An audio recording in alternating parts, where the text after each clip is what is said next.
I wanted to have a superhero physique ever since middle school. It took me 15 years to figure out why I could never achieve it. If I could go back now, I would tell myself that you can't outwork a bad diet. You can't expect random workouts to give you the physique of a Spartan 300 soldier, right? So today I want to talk about exactly what I would do at different stages in my life to gain muscle and lose fat. Good morning. Welcome to week 14, day 2, which is heavy pull day. That means the workouts for today, we start with deadlift. Let me get my workout pulled out here. I almost have it memorized, not quite. Deadlift, weighted pull-ups, bent over barbell rows, dumbbell pullovers, and then we'll finish with easy bar bicep curls. Today we're going to do a little retrospective and look at different points in time in my life and what my physique and performance looked like at that time and what kind of diet and workout routine contributed to that or didn't contribute to that. And then imagine if I could go back in a time machine and replace myself or give myself the knowledge that I have now. What would I do to get into closer to the physique that I have now and closer to that ever elusive superhero physique that I was chasing for 15 years, right? Ever since when the movie 300 came out in 2006, all of us teenage boys wanted to look like Gerard Butler. They released the 300 workout, right? Which is basically just CrossFit workout. And we thought, oh, if we just do that, we'll get a 300 body. And I just remember just not really understanding why I wasn't, number one, getting bigger muscle and at the same time losing fat and seeing my abs the way that you could see these Spartan warriors. So now I know why. But we'll talk about in the video what I would tell myself as a teenager, as someone in my early career in my 20s, and then someone who is in their 30s or a new dad or someone who's been just kind of mid-career for a while. All right, first warm-up set of deadlifts. As always, we do 2 sets for warming up at 50% and 1 set at 75% before we start our working set with our full weight.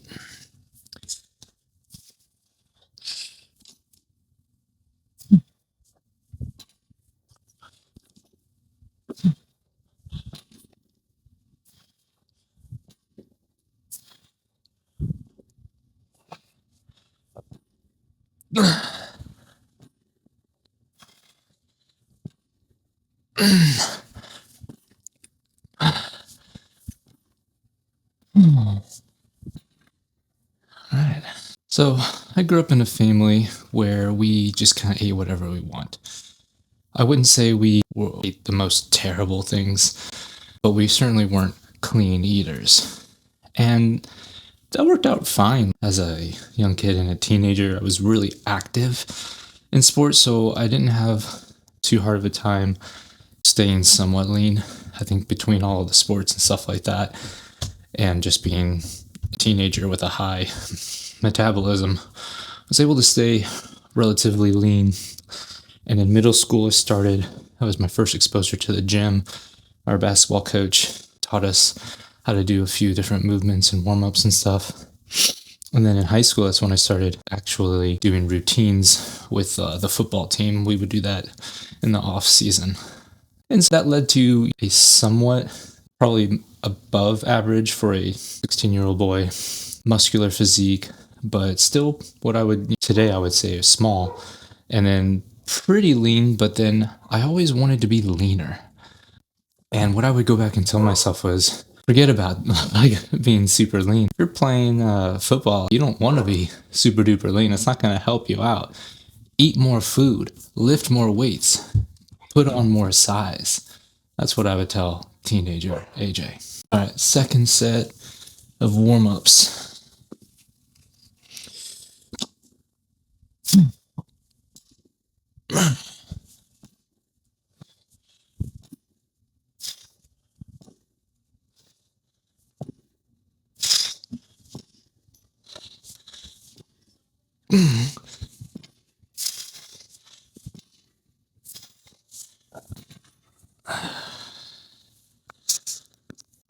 If I think about it, at any point in my life, whether a teenager, early 20s, mid 20s, late 20s, 30s, whatever, I think if I could have just explained the exercise and nutrition science, that would have helped, because you just get all this information about, oh, eating clean or going on a diet or lifting weights versus cardio or CrossFit or all these other things. And you're like, what do I actually do to attain this specific goal?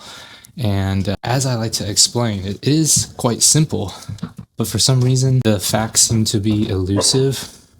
So, all right, warm up set 3. We've got, I think this is about 75 pounds, 25.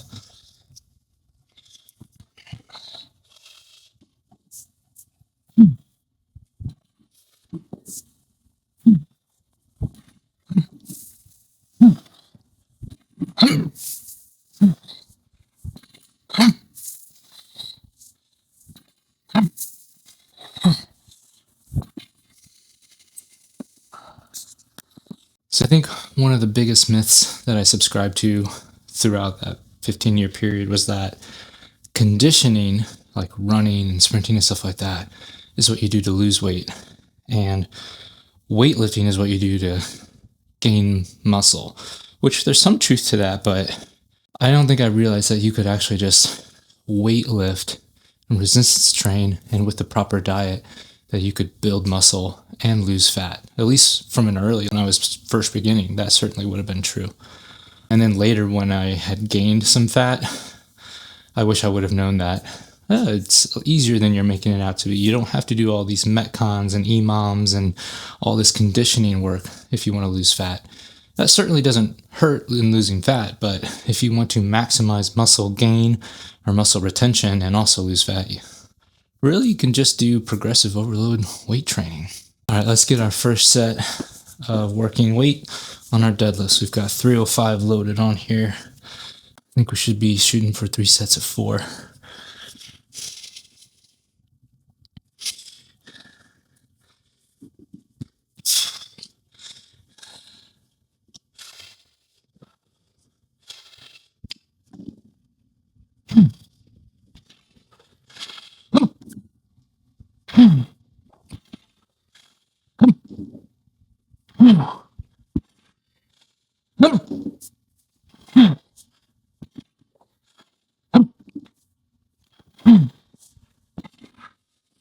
Yeah.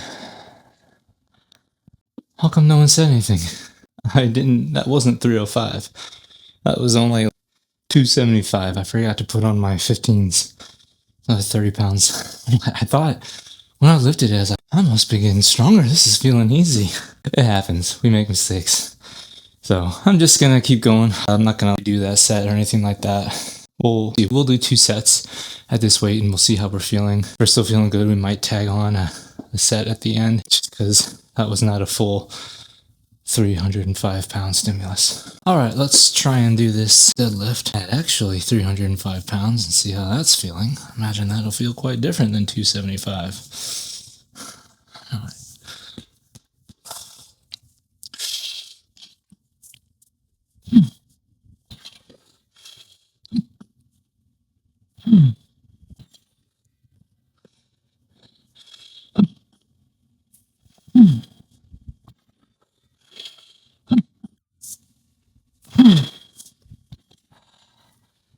Yes, it did feel different. Another myth that I subscribed to, or at least was surrounded by, was this idea that there are good foods and bad foods. And many of you will be like, oh no, there actually are. What I mean is, in the context of building muscle and losing fat, calories and macronutrients are macronutrients. And what I mean is, calories in, calories out. That's what controls whether you're going to gain weight or lose weight.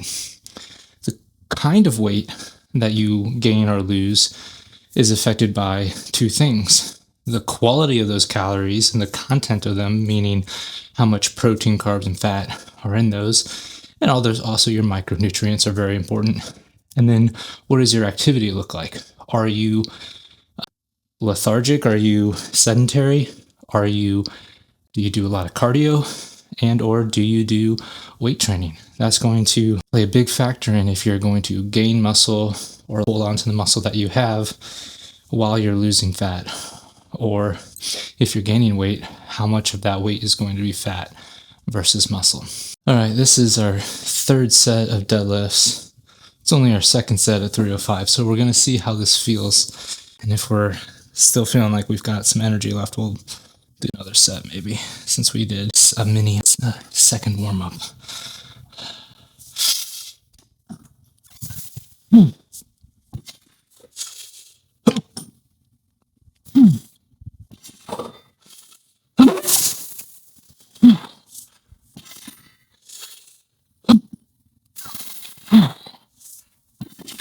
Yeah, I think we could do another. I remember being a teenager and my dad did the Atkins diet. That was really big, right in the mid-2000s. Carbs are the enemy. Cut out carbs. And he did, and he lost a bunch of weight. And then when he went off the diet, he gained it all back, right? Had a bunch of friends in college. Oh, paleo, that's the way to go. Just only eat meat and leaves, and sure, it works until it doesn't. So what I actually found is that you can eat the foods that you want if you're just aware of it and you just know what you're eating. If you know that you're eating this many calories and your body needs X number of calories and you're getting this amount of protein or not, you can then make informed decisions. I've used the concept of a food budget before, right? So if this is your overall budget and you've spent half of that budget on breakfast, you know that you only have half of that budget left and you want to make sure you're getting enough protein, so that's what you aim for. So I'm not saying that calorie tracking is the only way to be healthy and to hit your fitness goals. I am saying that it has worked for me, and even if you don't track your calories, the underlying science behind it is what's going to contribute to your goals, and that's going to be whether you're in a calorie surplus or a deficit for gaining or losing weight, what ratio of protein you're getting, and whether you're strength training or not. That's going to factor into how much muscle you build or retain. All right, last set. This is our third set or our fourth set, depending on how you're counting. We'll call it the third set, and we'll say that 275 was an additional warm-up set.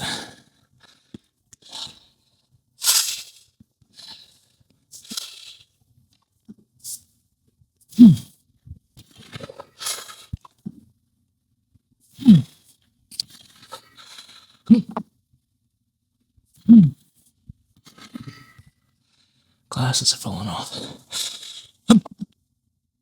All right. So yeah, if I could go back and talk to my teenager self, I'd say, look, man, you're doing all these sports. You're a 3-sport athlete. It's not the most important thing that you have super sexy abs. What you need to do is prioritize your athletic performance. One of the best ways you can do that is by building muscle, building your explosive growth, right? Keep doing calisthenics, right? Keep doing those things. Keep doing conditioning, because you need to be able to last a full 3-4 quarters or whatever of your sport is. But maybe what you could do is be more consistent in the gym, not only in the off season, but also during the other seasons. And pay attention to your protein. Experiment with it. Maybe don't go straight onto a food tracking thing, but try a food log for a little bit. Track what you've eaten and see how much protein are you actually getting, because you might be able to build more muscle and performance by getting more protein. First set of pull-ups, shooting for 3 sets like 8. I don't think I've gotten that. I think I've gotten some kind of combination of 8, 6, 7 the past couple of weeks. So we'll see what we can get.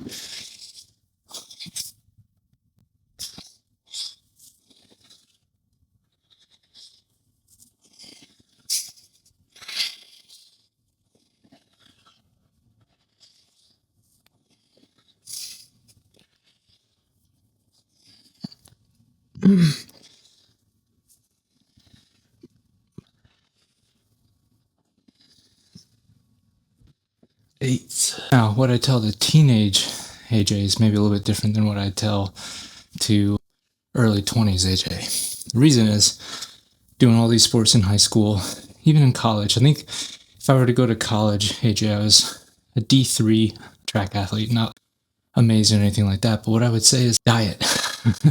That's probably the one thing that's holding you back. I didn't really subscribe to the idea that my performance and my aesthetics was affected by my diet. I figured that I could just eat whatever I wanted, and then as long as I worked hard in the gym, it would cancel itself out. I wouldn't gain any fat, and as long as I worked it off by sprinting and weightlifting, then I'd be in good shape. And there was maybe a little bit of truth to that because I was probably basically lean bulking. I was probably slowly gaining weight all throughout college because I was in calorie surplus. But one of the biggest things that probably changed was when I wasn't weight training and I wasn't track season and I wasn't doing off-season training, I ate the same. And so that would be not lean bulking. That's just, think about the quality of the weight that you're gaining. That's going to be mostly fat if I'm not prioritizing protein and I'm not weight training. So I think that's probably like I saw a slow, steady gain of fat throughout the 4 years of college, especially senior year. I didn't do track. So I really wasn't doing anything to help my aesthetics or my athletic performance. So 16-year-old AJ, I'd say prioritize protein, be more consistent in the gym, eat lots of food. College AJ, I'd say maybe eat a little bit less food, still prioritize your protein, and be more consistent in the gym. Pull-ups, set 2, shooting for 8.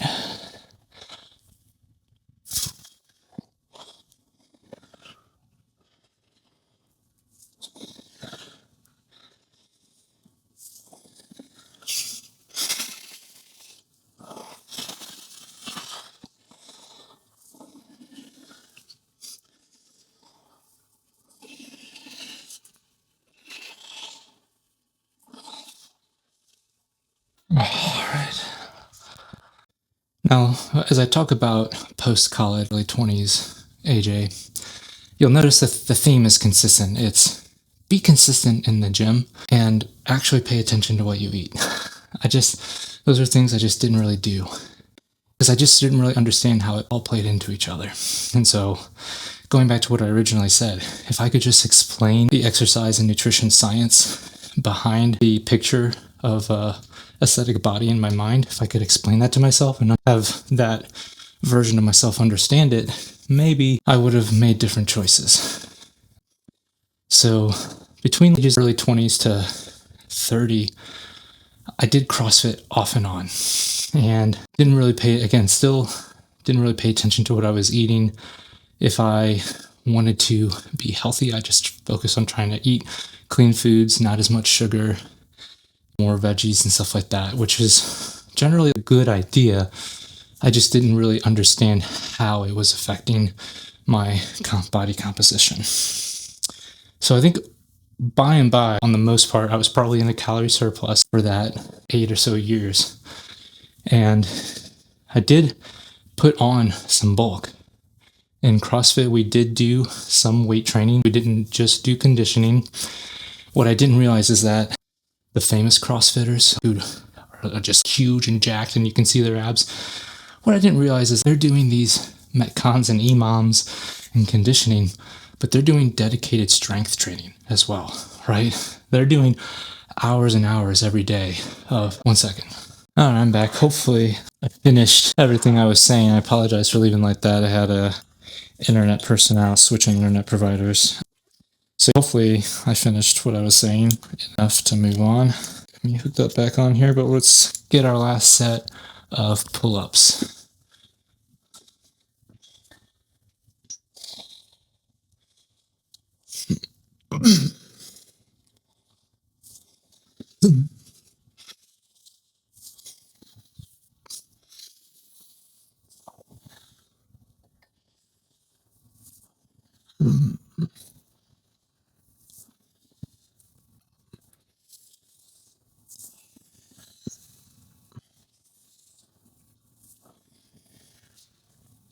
I don't know if we're getting stronger or if I just had a longer break, but we got our full 3 sets of 8, so that's nice.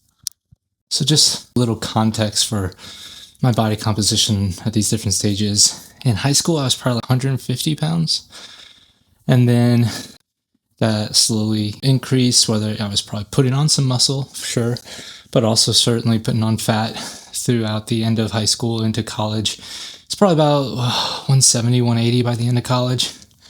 And then over that next 8 years or whatever, till about 2021, till when I was 30, I probably gained another 20 pounds. And I think that was probably a good mixture of muscle and fat. Like I said, I was doing CrossFit off and on, and I was pretty consistent in different multi-year stretches during that time. And so I certainly think I was gaining muscle during those periods. But during the periods that I wasn't training, my diet didn't change at all. And so that's going to be all fat. And so probably about 20 pounds over that period, maybe closer to 30 pounds, because I think by summer of August of 2021 is when I really got serious into wanting to recompose my body to lose fat and gain muscle. And I think I was about 210 pounds at that point. And I remember one of the CrossFit coaches saying, like, you don't look like you're 210 pounds. And I think it's because I did have a decent amount of muscle, but I was probably over 20% body fat at that point. And so I just wasn't very pleased with how I looked and how I felt. And just kind of looked back to middle school times when you could see my abs. And I was like, man, if only I could have that leanness, right? If I could be that lean while having as much muscle as I have now, that's what I want, right? And so what I didn't realize is I could have had that all along, but it was at that point that I decided, okay, what do I need to do to get lean and maintain the muscle I have or even increase it? All right, we've got bent over barbell rows. We're looking for 3 sets of 8 to 10 or so.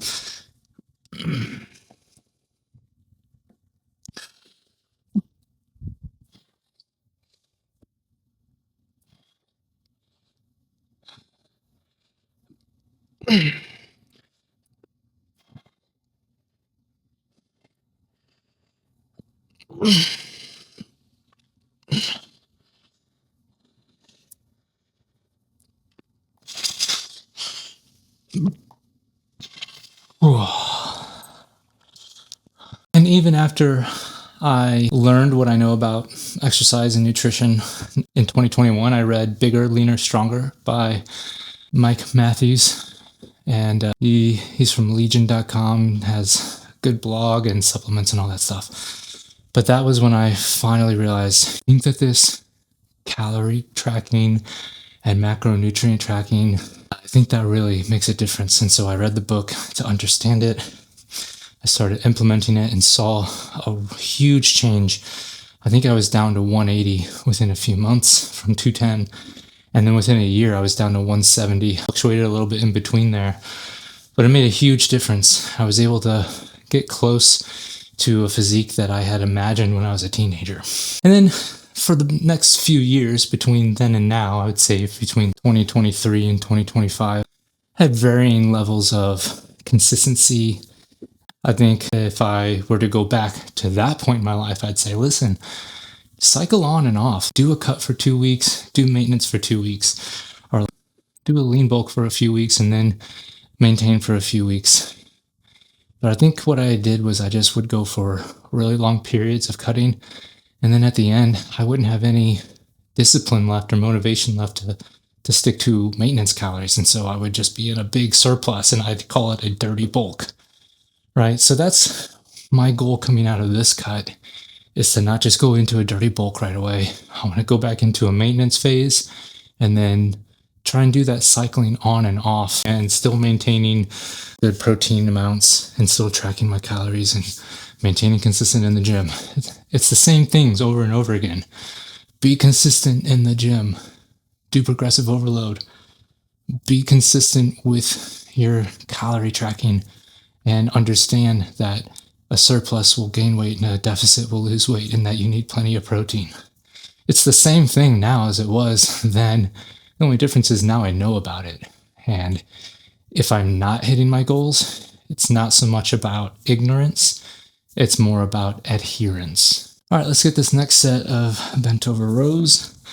Got the camera moved so I can see the back muscles, which is what this is hitting.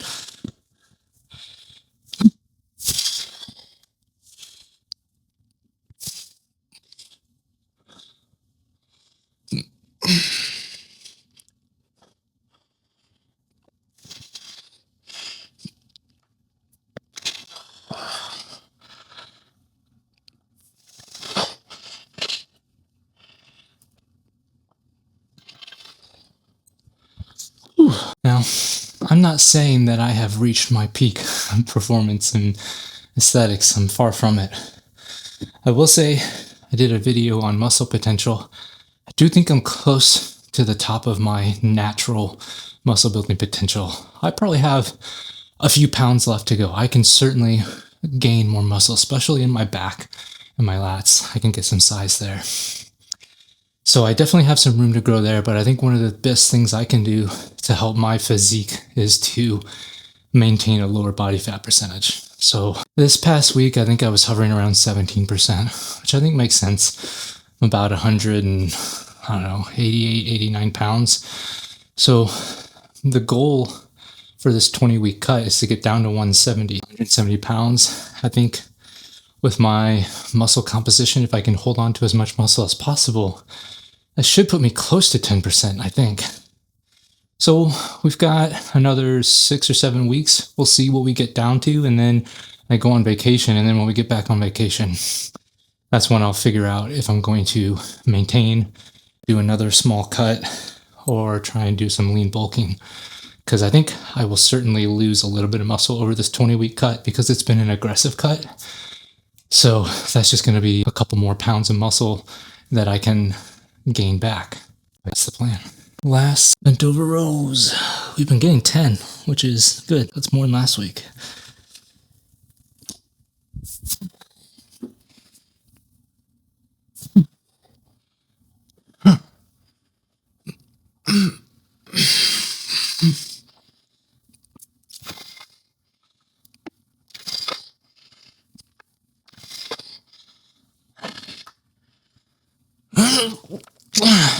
Ten was hard on that one. So I'm curious, as I've gone back and talked about these different stages, being a teenager and being pretty lean with some muscle, being like college age and starting to build muscle but more fat, and then that kind of early to mid 20s stage where I was just gaining more fat gaining fat at a higher rate than I was gaining muscle, all the way to getting to 30 years old and being like, man, I think there's some muscle under there, but I haven't used it in a while, and there's a layer of fat that I'd really like to get rid of. Do you resonate with any of those? Or maybe you're like, actually, none of those define or describe me. I haven't lifted weights ever or in multiple years. I don't think I have a significant layer of muscle underneath. I'm what you call skinny fat. I would actually say that is the best case scenario. And let me explain why. Because you have the chance to lose fat and build muscle at the same time. All you have to do is be in a moderate calorie deficit. We're talking a couple hundred calories. And then get your protein goal. Get a pound or about a gram of protein per pound of body weight. And then start being consistent in the gym. Progressive overload and build on your weight training. That's the best case scenario because you can do both at the same time. If you're a little bit more experienced in the gym, you've got muscle, but you've got fat, you really just have to cut and you've got to try and maintain as much muscle as you can along the way. I think at any stage though, having the understanding of how weight training, diet, and that's your calorie surplus or deficit, your maintenance calories, your protein goals, and your rest and recovery. I didn't really talk about rest and recovery in here too much, and that's certainly something that I could have done better at different points in my life. Certainly in high school, I could have prioritized sleep better than I did. In college, oh my gosh, right? But those things, those maxims stay the same. And so if you can understand those at any point along your journey, your fitness journey, no matter if you're first starting or if you have done it for a while and you are looking to get back into it, if you can understand how that works and then understand the goal that you're shooting for, whether that's losing fat or building muscle or trying to do both, that will help you get to your goal better. You have to understand first, and then you have to stick to it. But you can't just throw spaghetti at the wall with diets and with random workouts. You need to have a plan and you need to understand what's behind the plan and then stick to the plan consistently. And that's how you get there. And it is not overnight. It is steady progress over time. We're talking months, right? We're not talking days. We're talking after months. You will notice a big difference. I guarantee it. All right, we've got dumbbell pullovers. I love this workout. Let's see, we moved up to 60 pounds last week and got 12. Let's see if we can get 12. If we get more, maybe we can move up in weight.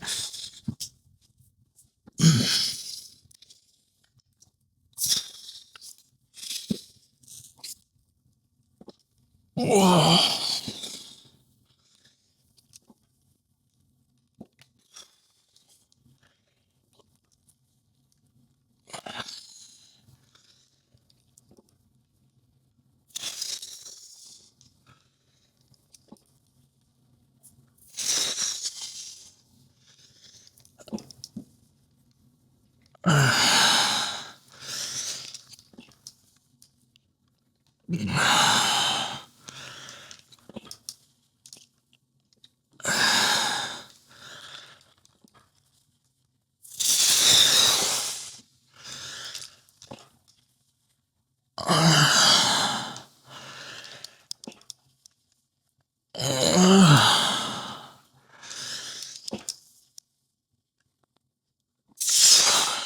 All feels good. If I had to narrow it down to one piece of advice to give my past self, it would be the diet aspect.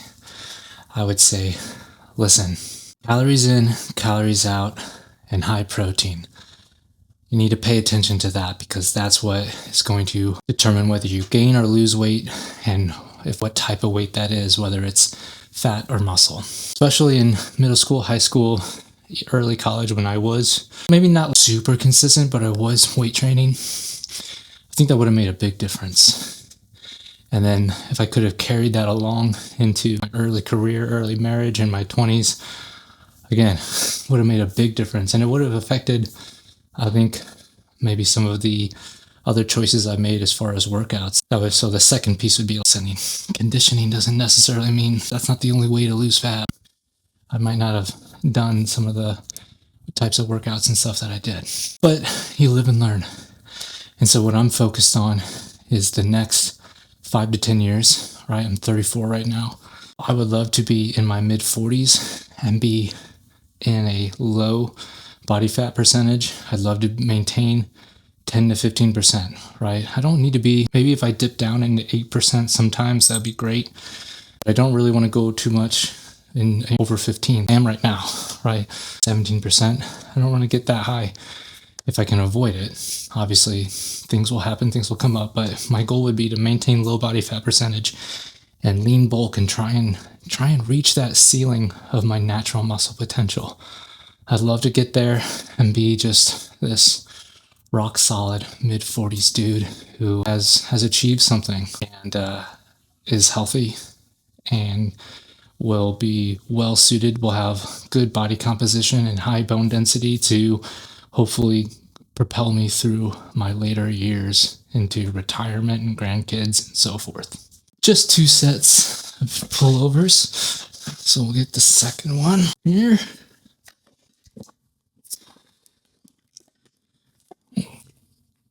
Itch on my nose.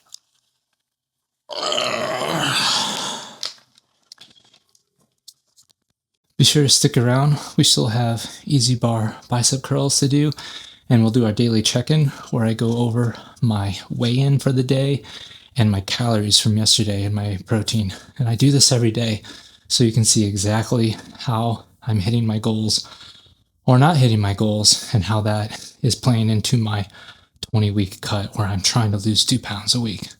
So stick around for that. And as always, if the video was helpful, if some of this information helped you or you learned something, please like it. Consider subscribing to the channel. I try to put out a video. Right now I'm trying to do 4 or 5 a week where I'm filming every workout and trying to give you some information that can help you on your journey.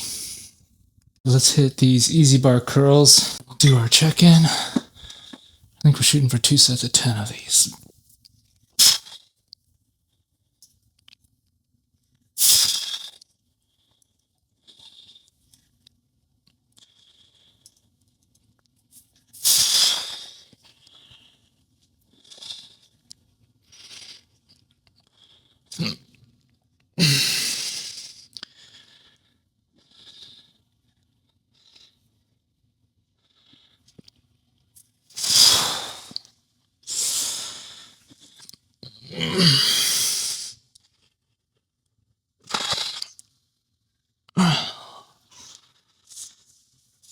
All right, last set.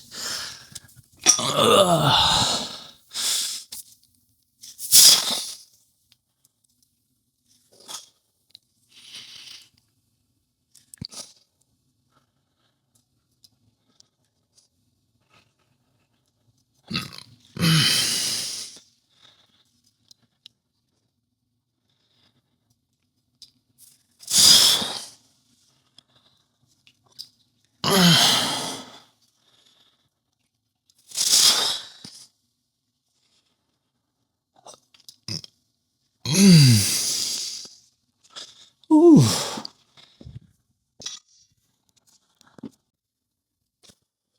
All right, let's do our daily check-in.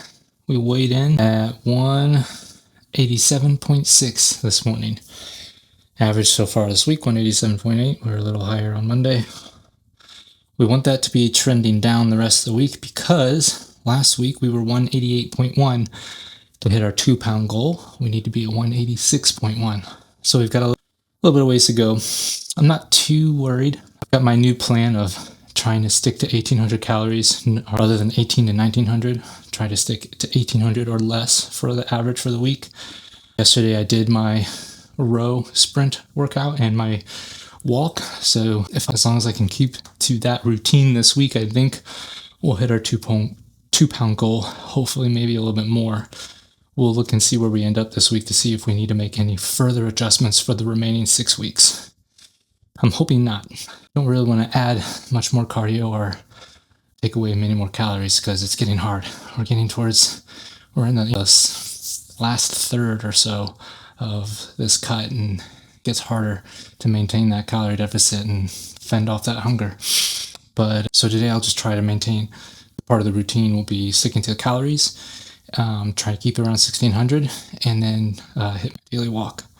So speaking of calories, let's go and look.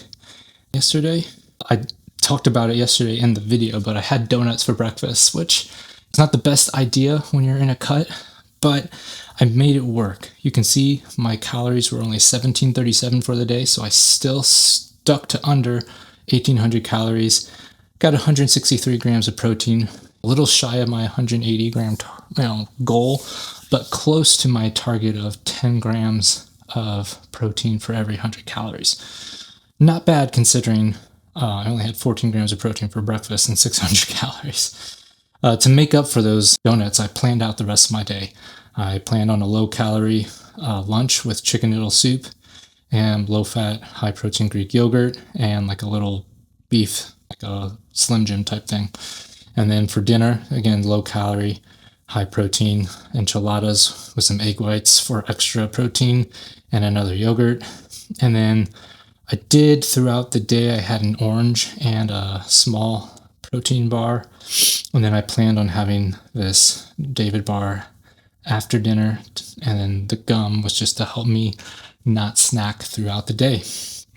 So that's exactly what I did yesterday to maintain my calorie deficit and my protein goals. Today, hopefully I can eat a little bit more food, still get plenty of protein, but since I didn't have donuts this morning, it should be a little bit easier, right? I've only had my coffee, so I'll be able to get hopefully some more soup and some other low-calorie, high-protein foods throughout the day.